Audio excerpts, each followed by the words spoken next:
Hi friends, good evening. எல்லாருக்கும் ஒரு விஷயம் சொல்ல ஆசைப்பட்றேன். என்னென்னா, நம்ம இப்போது காசு இப்போ நம்ம அது எவ்வளோ வந்துச்சுனாலும் நம்மளுக்கு பத்தாது.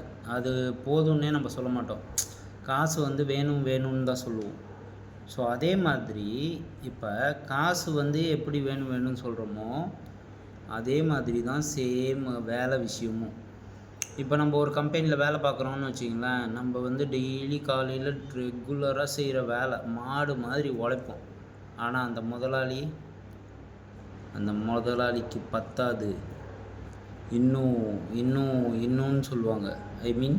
இன்னும் வேணும் நிறையா வேலை செய்யணும். அந்த மாதிரி அதே மாதிரி தான் வேலையும் காசும் ஒன்று. அதாவது நம்ம வேலை பார்க்குறவங்க நம்ம காசை பற்றி பேச முடியாது. ஆனால் நம்ம வேலையில் வெள்ளைக்காரன். ஆனால் நம்ம வேலை செஞ்சுக்கிட்டே இருப்போம். ஆனால் அவங்களுக்கு அது பத்தவே பத்தாது.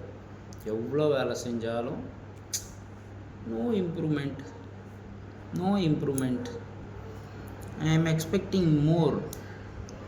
இவங்க எக்ஸ்பெக்டிங் மோர் தான். ஆனால் நம்ம வேலை செஞ்சு நம்ம உடம்ப நாம்ளே ஸ்பாயில் ஆக்கிக்கிட்ட மாதிரி. நம்மளோட ரத்தத்தை உரியறது தான் தொழிலாளியோட வேலை. நம்மளோட ரத்தத்தை சிந்தி நம்ம வேலை பார்க்குறோம் அப்படின்னும்போது, ஓ குட், வெரி குட் அப்படின்லாம் வர்றது rare. Improvement, we are expecting more improvement அப்படின்னு தான் கேட்பாங்க.